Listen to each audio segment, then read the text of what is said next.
Ich möchte heute mit dir diesen weihnachtlichen Kamin malen. Du wirst sehen, es ist einfacher, als man denkt. Und bevor ich jetzt groß erzähle, fangen wir doch direkt mal an. Achte, bevor du mit dem Aquarell anfängst, auf jeden Fall darauf, dir dein Graphit bzw. dein Bleistift ein wenig vom Papier wegzunehmen. Das kannst du mit so einem Knetradierer machen. Das ist ganz easy. Dann machst du den so zu einer Rolle und dann kannst du das einfach so über das Papier rollen und somit hast du direkt schon die Hälfte deines Graphits weg und deine Skizze ist richtig schön hell. Hintergrund der Geschichte ist, wenn man einmal mit Aquarell über Bleistift gemalt hat, kann man den Bleistift nicht mehr wegradieren und das stört manchmal. Und so sieht man trotzdem noch genug von der Skizze und im fertigen Bild ist der Bleistift nachher nicht mehr zu sehen. Ich starte heute mit dem Masking Fluid und da ich mir hier überall nur ein paar Kügelchen hinmachen möchte, mache ich das einfach mit der Rückseite von einem Pinsel. Da kann man wirklich gar nichts mit kaputt machen. Mein Masking Fluid ist das von Winsor & Newton, das habe ich persönlich am liebsten. Aber da teilen sich so ein bisschen die Geister. Die einen haben das lieber, die anderen das. Ich bin mit diesem hier wirklich sehr, sehr zufrieden.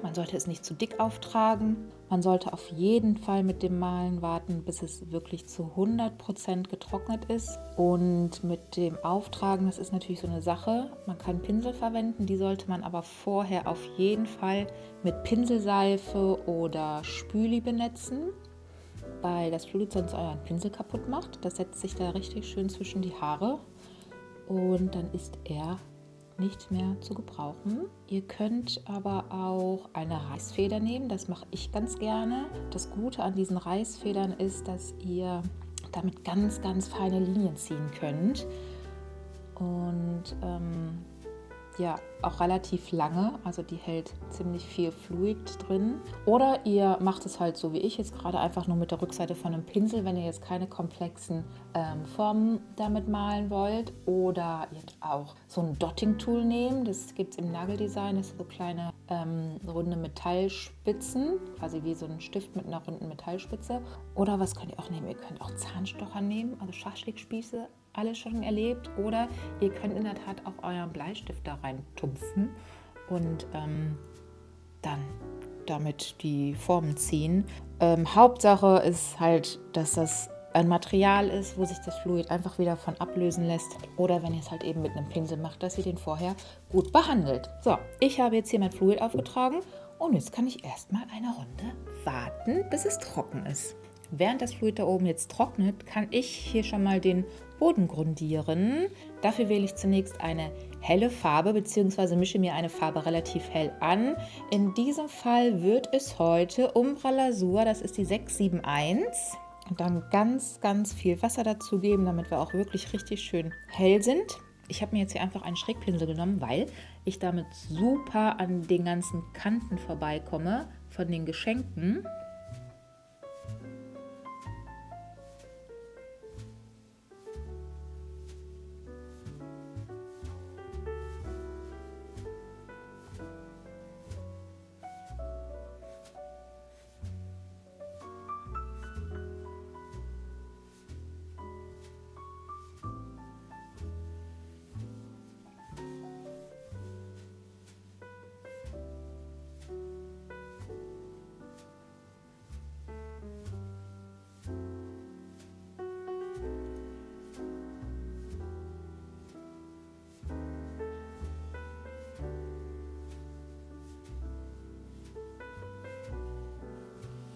Dann schaue ich, dass ich das vielleicht nicht so ganz ordentlich grundiere und das dann hier nach unten einfach so auslaufen lasse.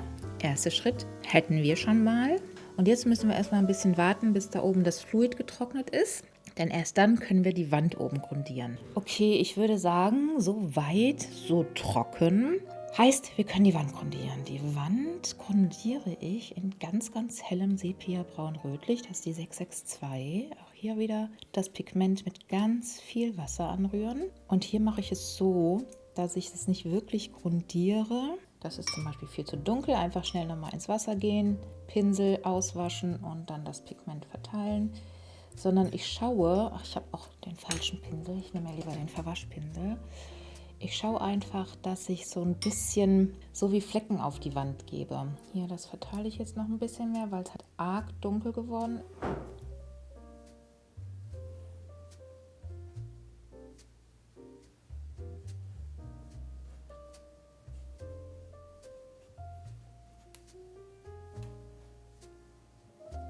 mit dem Pinsel hier und da lang tupfen. Keine Doktorarbeit draus machen, weil Aquarellfarbe trocknet ja.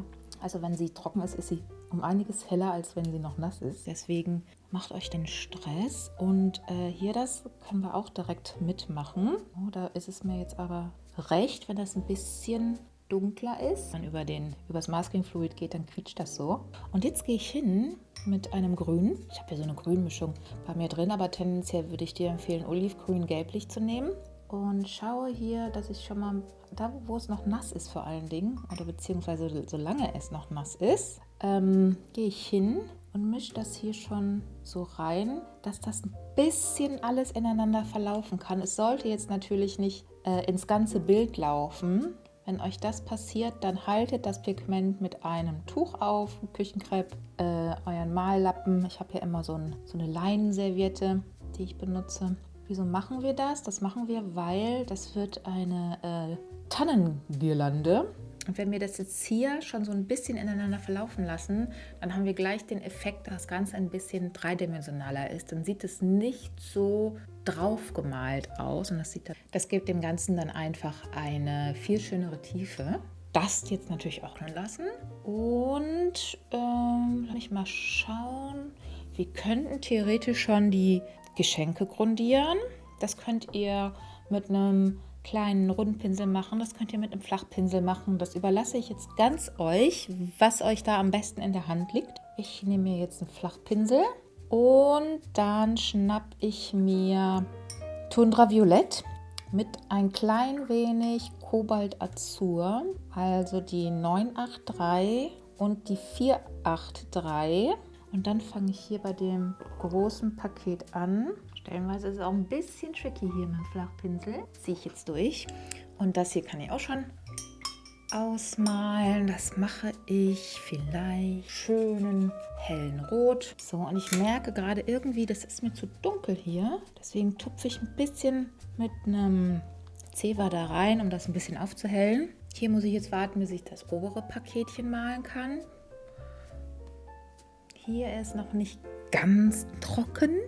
Ich würde mich einfach schon mal vorwagen und das Innenleben des Kamins langsam ausmalen. Dafür nehme ich mir einen 6er Rundpinsel, der ist auch in meinem Set, genauso wie der Verwaschpinsel, ein 2er Schlepper und ein 4er Flachpinsel in meinem Cum Faded Pinselset. Das habe ich euch auch unten in der Videobeschreibung verlinkt. Und jetzt schnappe ich mir Eisenoxid Schwarz. Das ist die 791, relativ hell, und grundiere jetzt hier erstmal und schaue, dass ich in der Mitte freilasse. So, und mache die Mitte aber auch schon mal nass.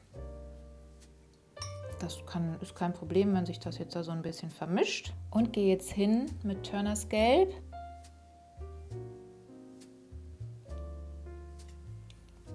Ist ja Feuer im Kamin. Kalte Jahreszeit, da macht mir schon mal den Kamin gerne an. Wir haben zum Glück auch einen Kamin zu Hause. Ich liebe das einfach abends im Winter. Mit dem Knistern, wenn das Holz ein bisschen feucht ist. Und ihr könnt auch zusätzlich Chinacridon Goldton da reingeben, das ist die 217.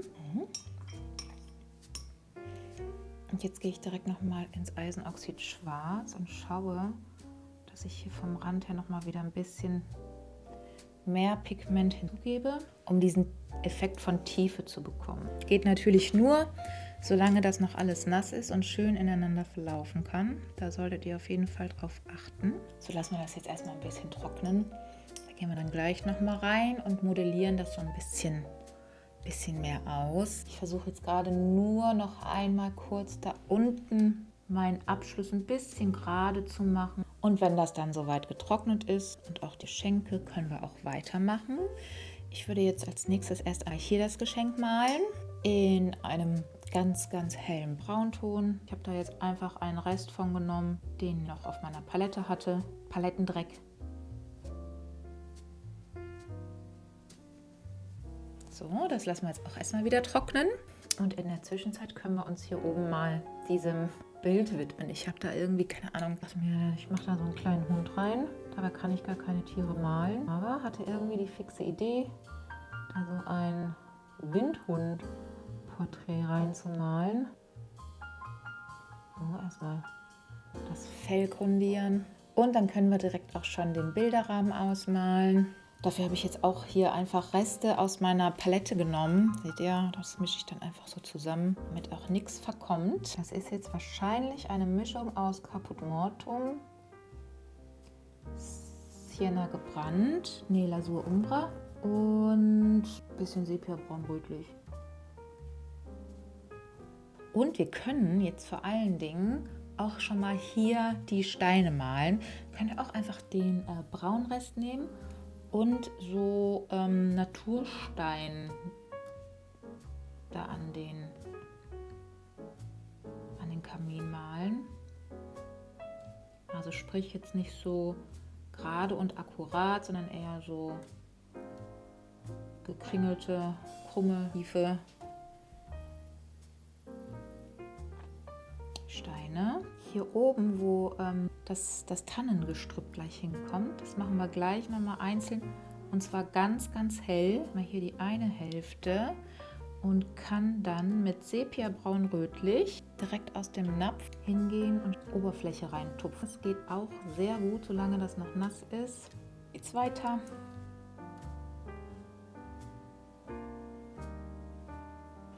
Ihr könnt natürlich auch gerne zwischenzeitlich so ein bisschen reintupfen.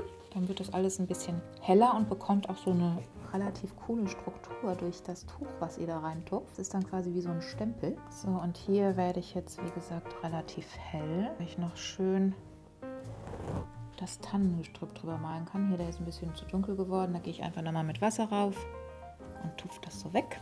Hier auch wieder noch mit Sepia-braun-rötlich reingehen. Und während das jetzt wiederum trocknet, könnten wir hier den Boden machen. Dafür nehme ich mir auch wieder Sepia-braun-rötlich, mische mir das diesmal ein bisschen an und gehe jetzt hin. Das muss noch ein bisschen heller sein. Und mache hier nochmal so ein paar, so wie so Streifen.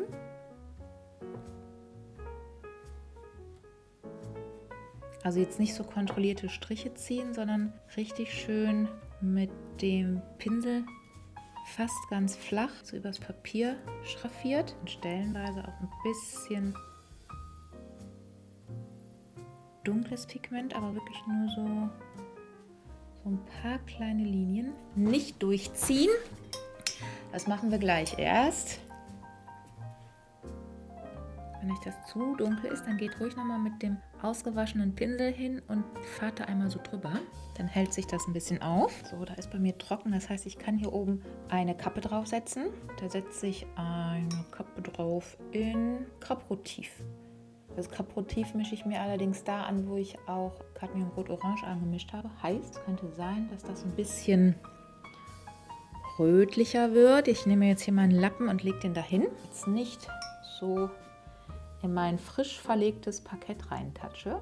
Okay, hätten wir das auch. Gut, wo machen wir weiter? Ich würde vorschlagen, wir fangen jetzt mal an, das Tannengestrüpp da rauszuarbeiten. Dafür schnappe ich mir einen Schlepper und nochmal das Olivgrün-Gelblich und gehe jetzt erst einmal hin, mal hier so das noch einmal nach, wo so die Girlande hängt.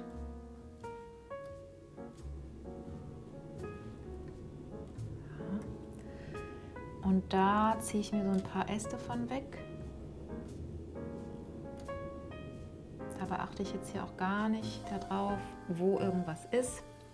Gehe hier über die Lampen drüber, beziehungsweise über die roten Kugeln. Das sollen später Kugeln werden. Wirklich nur zur Orientierung. Und jetzt forme ich mir hier wirklich Schritt für Schritt so Tannengestrüpp raus. Ich beginne mit einer hellen Farbe, sprich mit dem Olivgrün-Gelblich, das ist die 525. Und da könnt ihr auch ruhig wirklich relativ unsauber arbeiten. Dadurch, dass ja jetzt erst noch die erste Schicht ist, können wir das gleich alles noch richtig schön verbummeln, was jetzt vielleicht noch sehr nach Kindergarten aussieht. Schön. Aber jetzt erkennt man vielleicht sogar schon den Sinn von dieser Nass-in-Nass-Grundierung, auch mit dem Grün. Das passt sich so direkt viel besser in seine Umgebung an und er sieht halt, wie gesagt, nicht so draufgemalt aus. So, erste Runde. Den Sims übrigens, den habe ich extra weiß gelassen. Ich dachte mir, so ein weißer Kaminsims könnte vielleicht ganz nett sein. Müssen wir mal gleich gucken, ob das eine gute Idee war. So, dieser Hund hier bekommt jetzt noch ein bisschen dunkel. Ja, da bin ich echt mal gespannt, wie das wird, wenn es fertig ist. Hier unten sind wir soweit auch gut dabei.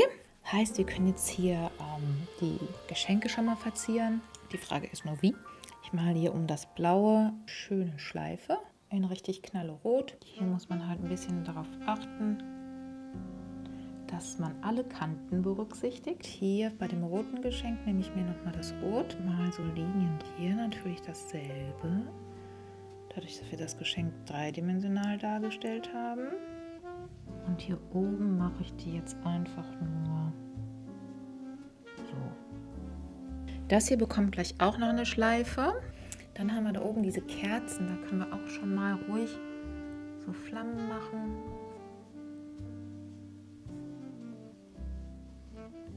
Dann haben wir das nämlich auch schon mal erledigt. Und dann würde ich vorschlagen, machen wir mal eine zweite Schicht an Grün in diese Tannengirlande. Dafür nehme ich mir jetzt Perilegengrün, also es wird direkt schon schön dunkel.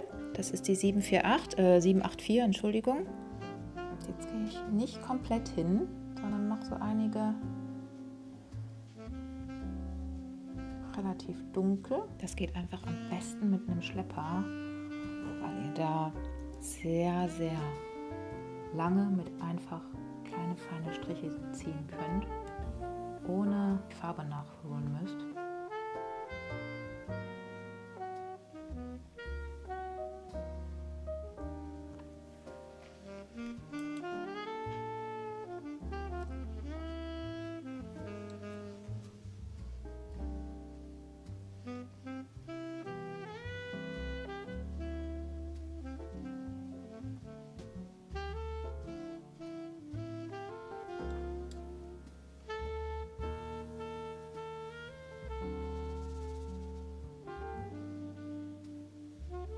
Ich hoffe übrigens sehr, dass ihr im Hintergrund nicht die ganze Zeit meinen Hund schnarchen hört. Der gibt heute wieder alles. Der ist zum Glück in einem anderen Raum, aber ist trotzdem so laut. Das ist schon beeindruckend, was so ein kleiner Hund alles von sich geben kann.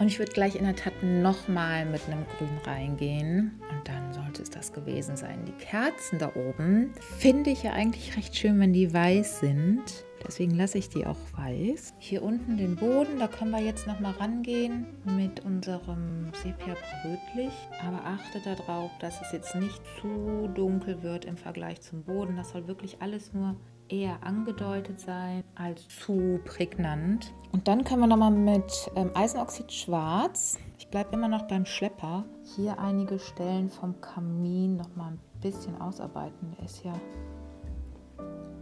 so leicht nach hinten gesetzt. Dann schraffiere ich hier vorne so am Rand nochmal ein bisschen dunkle Farbe rein. Viel Wasser dabei. Und teilweise natürlich ist jetzt hier auch ein Stück weit die Girlande schon drüber. Müsst ihr dann ein bisschen aufpassen. So. Und dann male ich mir hier oben am Kamin jetzt noch so eine Verzierung hin, Versatz quasi. Und ihr könnt das hier oben auch schon mal ein bisschen andeuten, wo das Ende ist vom Sims, die Ecken. Hier in die Steinchen könnt ihr auch ein paar dunkle Punkte mit reingeben. Und dann habe ich ja gesagt, ich gehe nochmal mit einer dunklen Grünfarbe rein. Und dieses Mal nehme ich mir Waldgrau, die 945, und setze damit nochmal ein paar dunkle Akzente.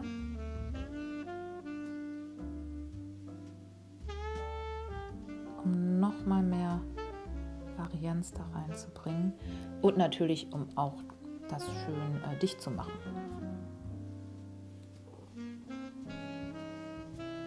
So würde ich sagen, reicht das dann auch mal. Jetzt habe ich hier noch das kleine Geschenk, wo ich gerne noch eine Schleife draufsetzen würde. Ich weiß gerade nur noch nicht, in welcher Farbe. Ich nehme einfach Perlengrün.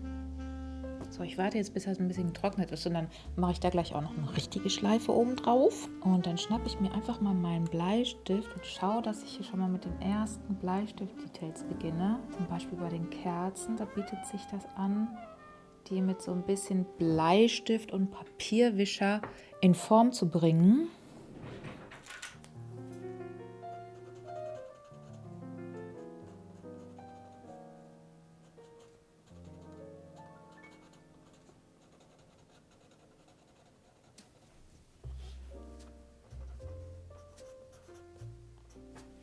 Und ihr könnt natürlich auch jederzeit, das ist ja gerade das Schöne an dem Bleistift, das alles nochmal mit Radiergummi aufhellen.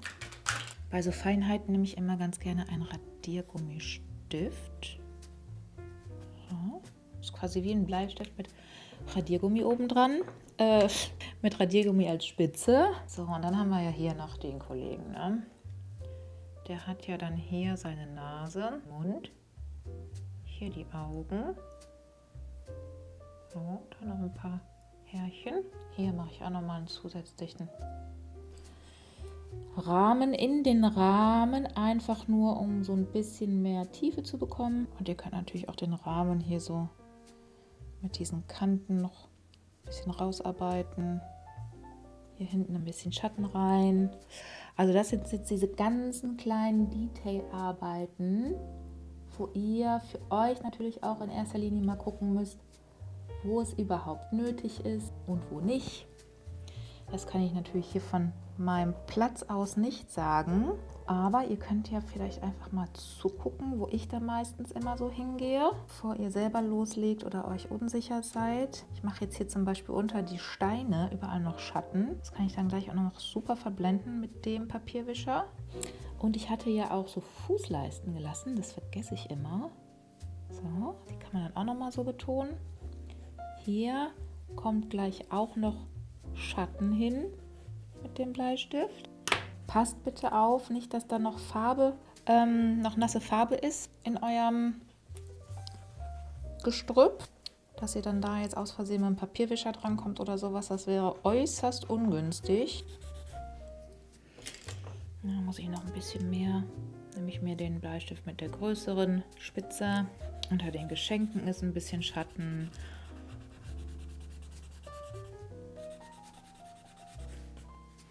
Hier dann natürlich auch. Die Geschenke an sich haben wir ja noch gar nicht richtig definiert. Da betone ich auch so ein bisschen die Kanten nur. Da war ich jetzt ein bisschen schief. So. Hier unten drunter ist bestimmt auch ein Schatten. So wird das doch schon langsam.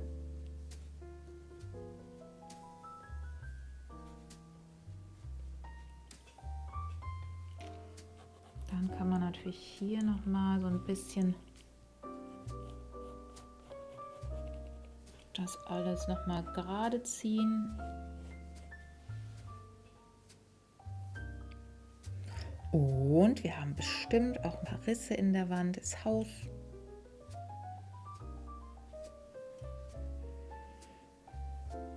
Gerade so vom Kamin ausgehend haben wir jetzt bei uns zu Hause zum Beispiel auch Risse. Ein paar Pünktchen für die Struktur. Und nicht zu vergessen müssen wir gleich noch das Masking Fluid abrubbeln. Ich nehme das, mache das gerne mit der Hand einfach nur und piddel das dann so ab. Aber ihr könnt es auch gerne mit einem Radierer ganz, ganz vorsichtig wegmachen. Oder mit einem Frottee-Handtuch, das funktioniert auch super. Das Wichtigste ist, dass man da wirklich ziemlich zart mit umgeht, weil sonst reißt man sich schnell sein Papier kaputt. Und jetzt kann ich hier endlich meine roten Kügelchen reinmalen. Ihr könnt natürlich auch gern Lichterkugeln da reinmalen, also hier so eine Lichterkette. Aber bei mir sind es Weihnachtskugeln.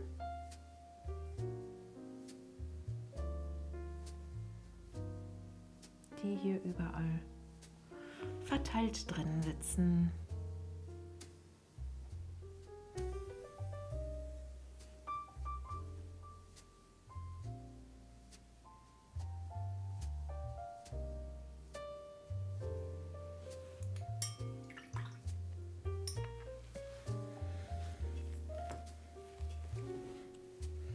Mein Hund ist irgendwie so blass geworden, der Arme. Naja, jetzt ist zu spät. Jetzt ist es halt ein blasser Hund. Und schon sind wir fertig mit diesem kleinen Tutorial. Ich hoffe, es hat dir gefallen und du schaust demnächst mal wieder auf meinem Kanal vorbei. Falls du es noch nicht tust, dann abonniere ihn gerne. Lass mir gerne ein Like da und wir sehen uns nächsten Mittwoch, wenn es das neue Video gibt.